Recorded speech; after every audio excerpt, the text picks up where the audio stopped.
사랑이 많으신 하나님, 이 시간 주의 은혜를 구합니다. 다스려 주시기를 원합니다. 함께하여 주시기 원합니다.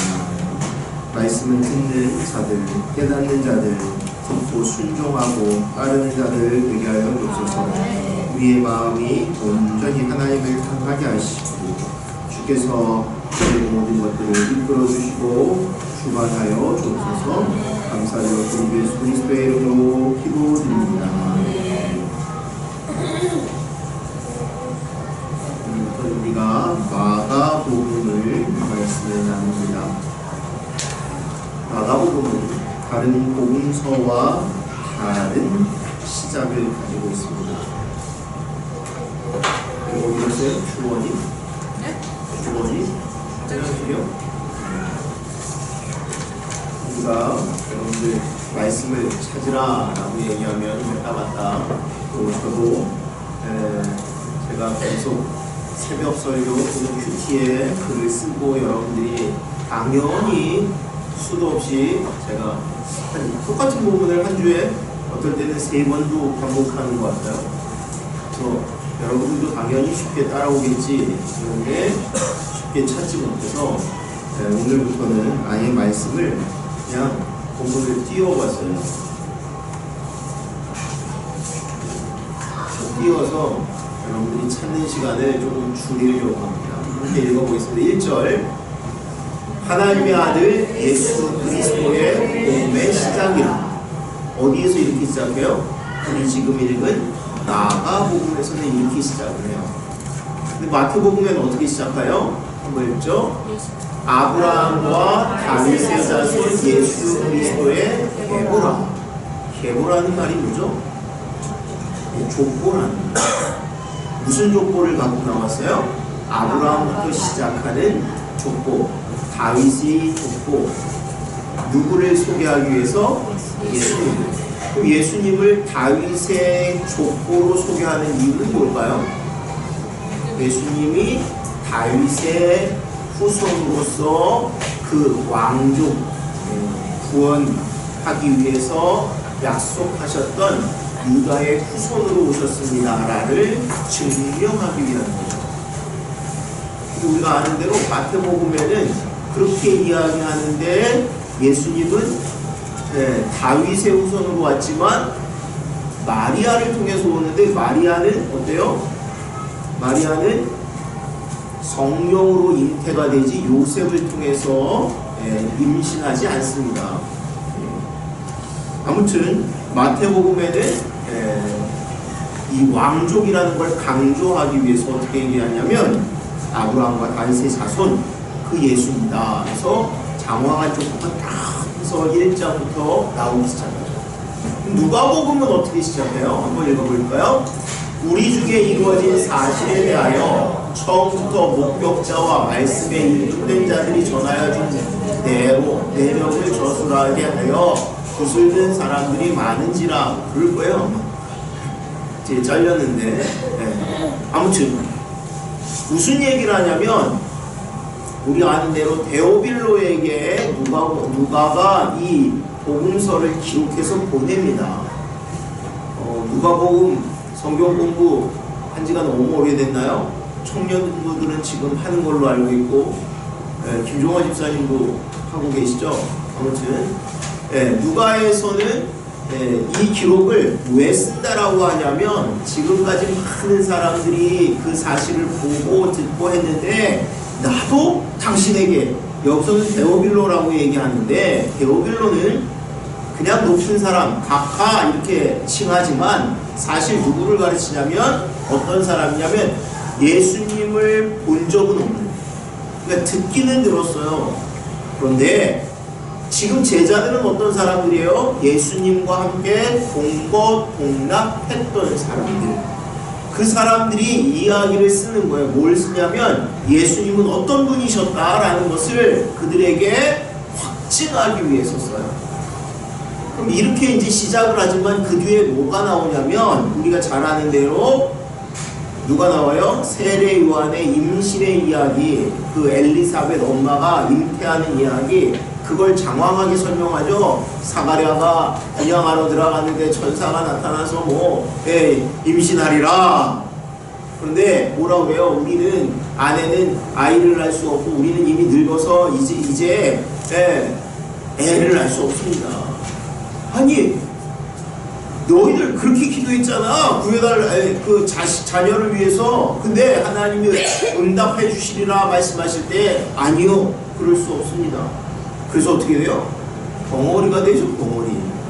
그리고 나중에 이름을 요한이라고 서판에 쓰는 순간 입술이 풀리게 되죠. 아무튼 다 무슨 얘기를 하는 거냐면 이 예수님에 대한 소개를 하는데, 그 예수님은 하나는 왕의 왕으로 오셨습니다. 하나는 처녀가 잉태해서 애를 낳았습니다 라는 이야기를 하는데, 마가는요 거두절미하고 아무 논증도 필요 없고요, 그냥 막바로 시작합니다. 뭐라고 시작해요? 다시 한번, 하나님의 아들 예수 그리스도의 복음의 시작이에요.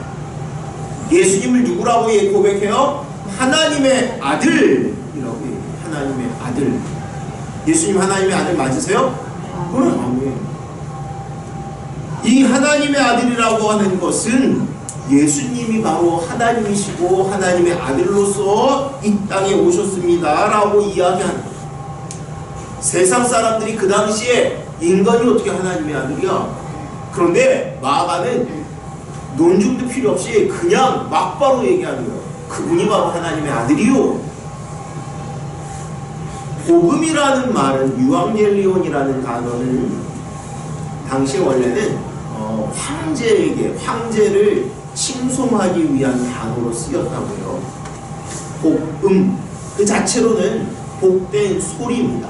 복된 소리는 사람마다 다를 수 있어요. 그죠? 어떤 사람은 돈 버는 이야기가 복된 소리일 거고요, 어떤 사람은 쉬운 정보를 얻는 것이 복된 소리일 거고요, 어떤 사람은 권력을 얻을 수 있는 자리, 인기를 끄는 자리, 다 사람마다 다를 거예요. 근데 복음이 뭐냐 하는 거예요. 오늘 성경은 예수님이 복음이라고 얘기해요. 예수님이 복음. 여러분, 성경은 전부 몇 권이 있죠? 66권. 그죠? 신약, 구약, 구약이 몇 권이에요? 39권. 신약은 27권. 쉽게 외우는 건 39, 27. 그죠? 그래서 합이 66권이에요. 근데 이 66권이나 되는 성경 중에 복음이라는 이 두 글자가 붙은 책은 딱 4권밖에 없어요. 그죠? 신약 성경 시작하는 이 4권 뭐예요? 마태, 마가, 누가, 요한 복음만 이렇게 복음이라는 단어가 없습니다. 이 다른 성경과 다른 이 4복음서에는 뭐에 대한 이야기가 있어요? 예수님에 대한 이야기밖에 없습니다. 다른 성경은 어때요? 예수님에 대하여 믿음의 사람들의 이야기가 나오고 예언이 나오고 천지창조가 나오고 하지만 이 복음서는 다른 거에는 관심이 없고 오직 예수님이 이 땅에 오셔서 십자가에 못 박히시고 부활 승천하시기까지만 기록되어 있어요. 그래서 이거를 우리가 뭐라고 하느냐면 복음이라고 하는 거예요. 우리는 다른 게 복음이 아니라 예수님이 복음이라고 하는 거예요. 예수님이. 자, 한 장 넘겨주세요.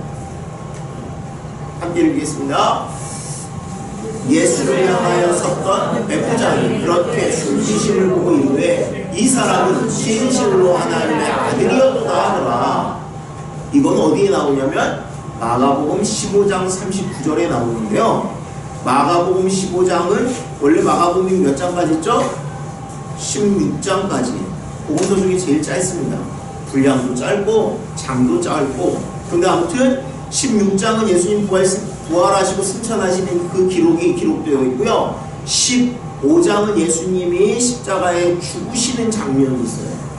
근데 예수님이 십자가에서 죽으셨을 때 백부장 이방인이 이 예수님의 죽음을 보고 뭐라고 고백하냐면 진짜 진실로 하나님의 아들이었다라고 얘기합니다.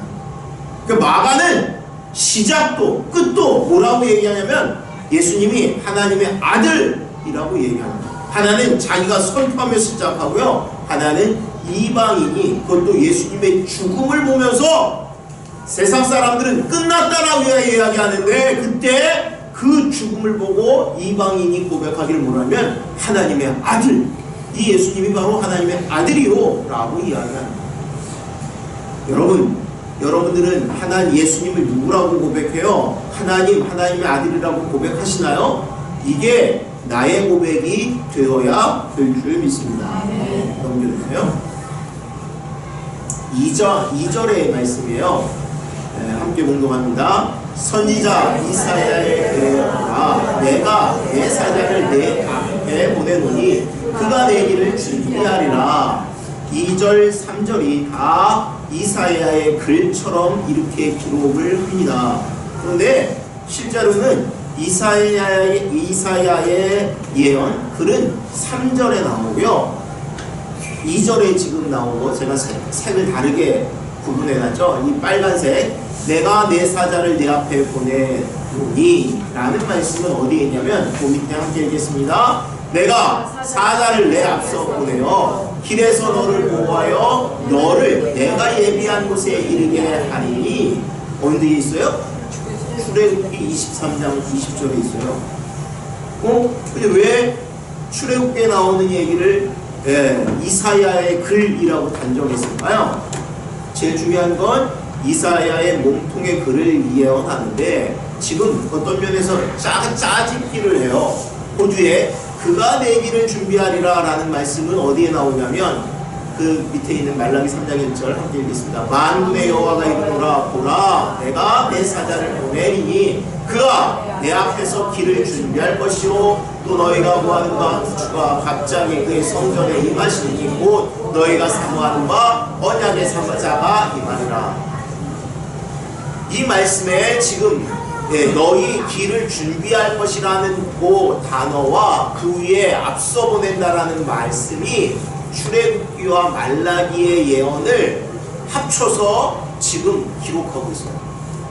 다시 말하면 예수님은 하나님의 아들이라고 이야기해놓고 그 아들은 이전에 우리에게 보내주시리라고 예언하셨던 구약의 말씀을 이루신다라는 것을 증명하기 위해서 세 개의 구절을 갖고 가져온 거예요. 출애굽기, 말라기 넘겨주세요. 그 다음에 이사야의 글이죠. 위에 있는 거는 마가복음 1장 3절의 글이고요. 밑에는 이사야 40장 3절인데요. 위에 건 먼저 읽죠. 광야에 외치는 자의 소리가 있어 이르되 너희는 주의 길을 준비하라 그의 오실 길을 곧게 하라 기록된 것과 같이 이렇게 마가복음에 있고요. 이사야는 외치는 자의 소리여 이르되 너희는 광야에서 여호와의 길을 예비하라 사막에서 우리 하나님의 대로를 평탄하게 하라. 그러면 이 예비하라 준비하라 광야에서 사막에서 아주 광야 사막 다 나오잖아요. 주의 길을 예비하라. 누가 이 일을 하죠? 세례요한이. 그래서 이 예언의 말씀을 지금 이야기하고 누가 등장하겠어요? 세례요한이 나옵니다. 넘겨보세요. 함께 읽겠습니다. 세례요한이 광야에 이르러 죄 사함을 받게 하는 네 개의 세례를 전파하니. 무슨 세례? 네 개의 세례. 여러분 옛날에는 죄를 용서받기 위해서 뭐를 했죠? 구약시대에는 제사를 드렸어요. 제사를 드렸죠. 넘겨보세요. 회개의 세례와 제사가 어떤 차이가 있나 한번 보겠습니다. 제일 위에 있는 거 한번 읽어보죠. 정결의식은 죄를 짐승에게 전가하지만 세례는 회개가 요청된다. 옛날에 어떻게 했어요? 짐승을 가져와서 그냥 하는 게 아니라 자기의 죄를 이 짐승의 머리 안수에서 다 옮겨가게 합니다. 그리고 그 짐승을 죽이는 거예요. 닭을 뜨는 거예요. 그래서 제사를 드리죠. 그런데 지금 세례요한이 세례를 베풀기 전에 뭘 하라고 해요? 회개하라고 해요. 그러니까 죄를 내가 짐승에게 준다고 안수한다고 해서 죄가 전가되는 게 아니라 정말 중요한 건 뭐냐면 내 안에 있는 것들을 끄집어내서 회개하는 것이 중요하다라고 지금 얘기하는 거예요. 이게 세례 요한만 그렇게 얘기하는 게 아니라 예수님이 사역을 시작하실 때에도 뭐라 그러냐면 회개하라 천국이 가까웠느니라. 여러분, 우리가 뭔가를 하기 위해서는 준비를 해야 돼요. 시험이 가까우면 뭐 해야 돼요?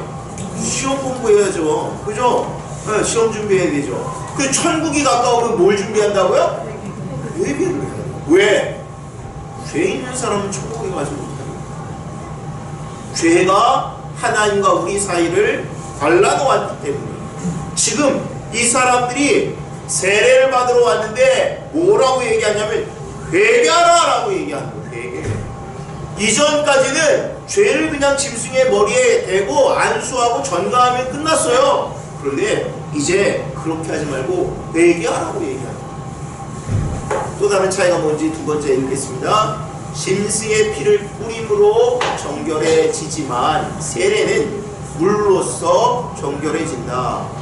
원래 짐승을 죽여서 어떻게 해요? 재단에 그 피를 뿌렸어요. 그런데 지금은 물세례는 어떻게 해요? 물에 우리를 잠그기도 하고 또는 약식 세례는 물에 적셔서 여러분들 머리에다가 성부와 성자와 성령의 이름으로 세례를 줍니다. 이렇게 세례를 주죠. 물로 씻는다는 의미는 뭐예요? 깨끗해진다. 근데 원래 여러분 혹시 침례교회 가보신 적 있으세요? 없어요? 한 번도 가보신 적 없으세요? 침례교회에 가면 침례교회는 교회가 크든 작든 이 강대상 뒤쪽으로 이렇게 얼핏 보면 목욕탕 같은 게 하나 있어요. 세례 주는 곳이에요. 그래서 여러분들이 한 번도 안 보셨던 분은 보는 것 자체도 특이하게 느껴질 거예요. 네, 완전히 이렇게 물속에 확 들어갔다 나오죠. 그래서 어떤 의미를 가지고 하냐면 내가 죄에 대해서 죽고 다시 삽니다 라고 얘기해요. 짐승을 죽였다면 이제 짐승이 죽는 게 아니라 물세례는 단편해진 게 아니라 내가 죽는 거예요. 내가 짐승이 죽어서 돼요? 매일 짐승만 죽이려고 하는 그게 아니라 내가 이제 그리스도와 함께 십자가에서 내가 물속에 죽는 거예요. 세례 요한은 이것을 지금 준비하는 거예요. 사실은요, 세례 요한 전에는 세례를 베푼 사람이 없어요. 성경에. 세례 요한이 시작입니다.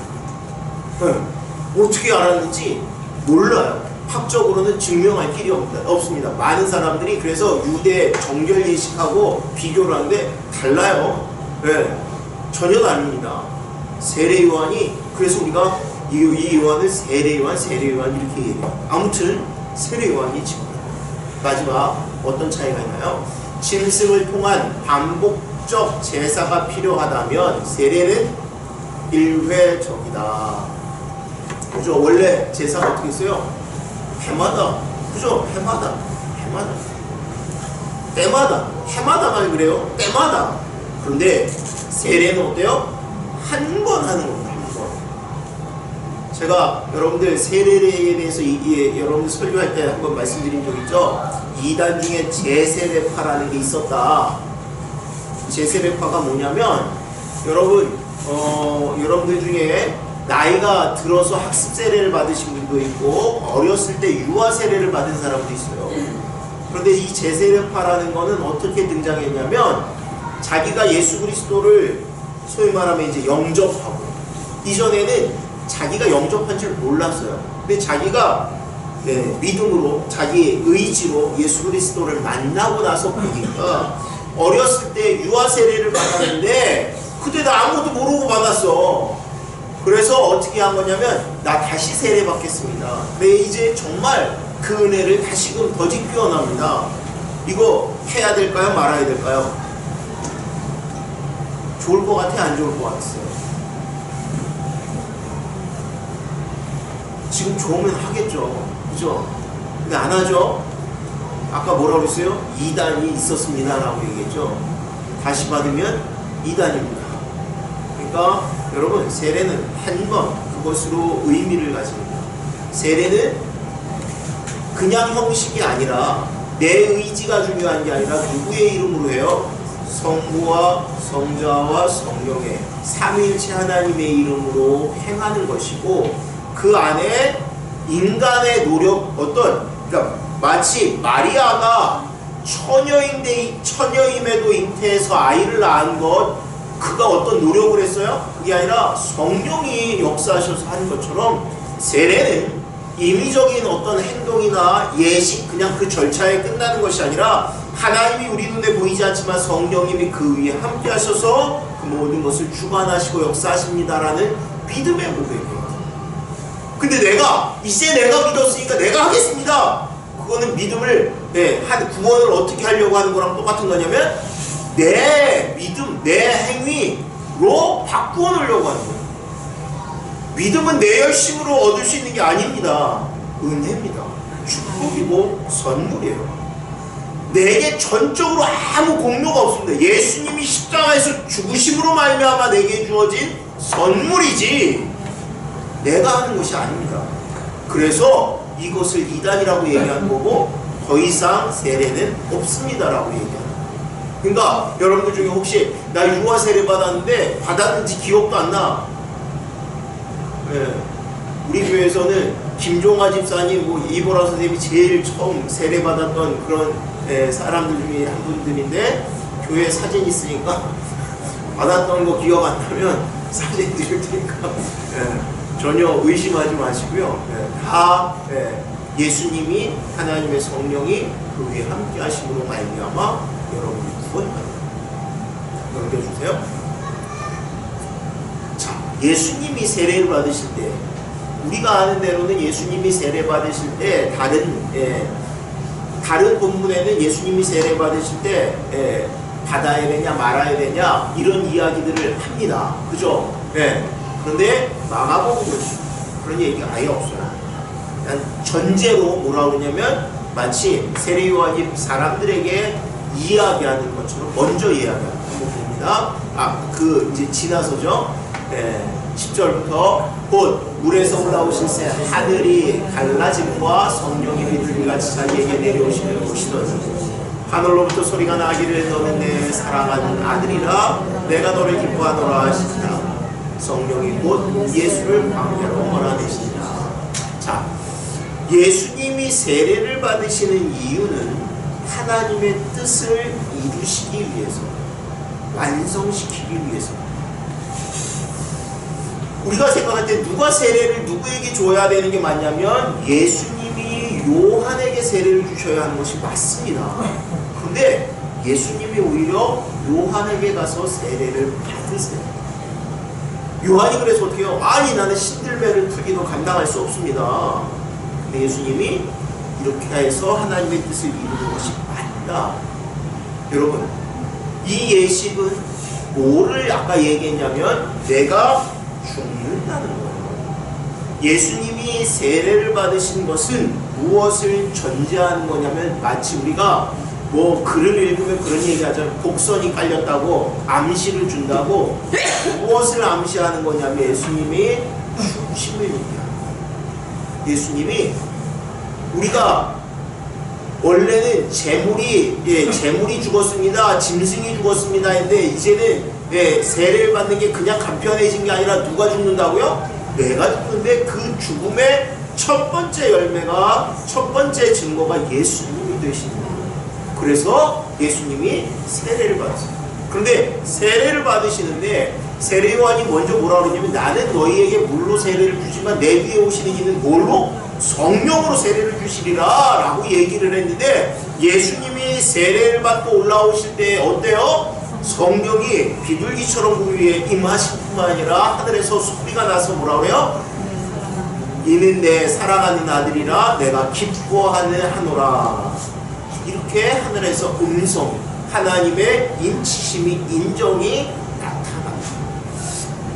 그러면 이제 뭔가 확 하고 풀려지는 사역이 나타날 것 같은데, 뭐가 됐다고요? 세례를 받고 바로 광야로 끌려가서 사단에게 시험을 받으십니다. 지금 마가복음요, 아주 급박하게 예수님의 이 이야기를 전개해낸 거예요. 예수님이 이 땅에 오신 목적과 이유를 이야기해서 그래요. 마가복음은 철저하게 예수님이 십자가를 지시기 위해 이 땅에 오셨음을 이야기합니다. 왜? 죄의 권세를 깨뜨리기 위해, 사단의 권세를 깨뜨리기 위해서. 그래서 시작부터 사단이 나타납니다. 우리의 인생의 모든 문제는 뭐예요? 죄의 문제예요. 죄의 문제. 사단의 이 공격을 우리가 깰 수가 없어요. 그런데 우리는 매일 어떻게 하냐면 내가 뭔가를 더 노력하면 돼 이렇게 착각을 합니다. 내 노력이 있어야 돼요. 해야 됩니다. 하지 말라고 얘기하는 것은 아닙니다. 그런데 정말 중요한 건 뭐냐면 영적인 싸움이 수도 없이 일어난다는 거예요. 수도 없이 있다는 거예요. 그리고 그것은 내 힘으로, 내 능력으로 이길 수 없다는 거예요. 어제 제가 새해가 첫날이 됐습니다. 여러분들도 다 문자 받으셨죠? 내일은 새해 첫 예배입니다. 네, 모두 참석하시길 원합니다. 그러면서 지금 올해 매번 그러지만 안 나오는 우리 청년 아이들 있죠? 그래서 그 친구들한테 문자를 다 보냈어요. 근데 그 중에 하나 하영이가 뜬금없이 전화가 딱 왔어요. 그랬더니 목사님 죄송합니다. 마치 술 마셔가지고 하는데 사실 술 마신 것 같지는 않아요. 시간도 그렇게 늦은 시간도 아니었고. 뭐가? 그랬더니 제가 꼭 교회 가야 되는데 못 가요. 저희 목사님 죄송합니다. 아니 오면 되지 너만 왜 안 오나? 집도 바로 옆인데. 근데 목사님 제가 그래도요 교회는 나가고 있어요. 야 너 왜 교회 가까운 데 놔두고 어딜 가? 그랬더니 아니요 제가 일하다 보면 어떻게 뭐 어디 가고 어디 들리고 그래서 그냥 그 옆에 이렇게 나가요. 그 희한한 게 있어요. 나이도 그렇게 많지 않은데 하영이가 올해 35대 때요 벌써. 근데 아무튼 네, 뭐라고 그러냐면 제가 성공하면 가겠어요. 야 네가 무슨 고향 돌아오냐? 네 신앙생활을 잘해. 아니요 내가 목사님 뭔가를 해드려야 되는데 지금은요 웃기는 소리 하지 말고 예배부터 나와. 영적인 싸움부터 해야 되는 거예요. 근데 사람들은요 뭔가 내가 준비되고 내가 뭘 하면, 하나님은 우리가 믿음으로 서기를 원하십니다. 이 예수 그리스도를 바로 보고 영접하고 부여잡기를 원하세요. 하나님이 예수님이 지금 싸우고 계시잖아요. 예수님이 시험 받으시잖아요. 우리가 시험 안 받는 줄 알아요. 우리 매일 받습니다. 그런데도 몰라요. 깨닫지 못해요. 그리고는 누구 때문에인 것 같아요. 아니면 내가 뭔가 준비를 안 해서 그런 것 같아요. 아니요. 우리 안에 계속 좌절하고 절망하게 하고 하나님께 나오지 못하게 하는 것은 사단이 여러분들과 하나님을 이간질시켜서 나오지 못하게 하는 거예요. 아까 하영이가 지 딴에는 지가 뭔가를 그래서요 제가 뭐 했는데 얼마 전에 또 실패가 또 못 갈 것 같고요 무슨 여러분 그런 게 조건이 아닙니다. 이유도 아닙니다. 하나님은 여러분을 사랑하시고 여러분들의 인생을 이끌어 가시기 원합니다. 오늘 예수님도 시험을 받으세요. 왜 예수님이 시험 받는 이야기를 소위 말하면 세상의 전기 있잖아요. 누굴 위인으로 얘기하는 그런 데서는 좀 안 좋은 건 다 뺍니다. 그죠? 네, 다 빼요. 불편한 것들은 다 뺍니다. 근데 성경은 빼지 않습니다. 하나도 빼지 않습니다. 예수님이 하나님이신 하나님의 아들로 지금 고백하고 있는데 그 시작에 시험받는 이야기를 써요. 왜요? 결국엔 이 권세가 깨어지기 때문에 그래서 지금 기록하고 있는 것입니다. 그렇죠? 함께 공부합니다. 요한이 잡히는 예비 예수께서 갈릴리에 오셔서 하나님의 복음을 전파하여 이르시되 내가 찾고 하나님의 나라가 가까웠으니 회개하고 복음을 전하라. 예수님이 언제 시작했다고요? 사역을? 요한이 잡히고. 그런데 예수님이 뭘 얘기했다고요?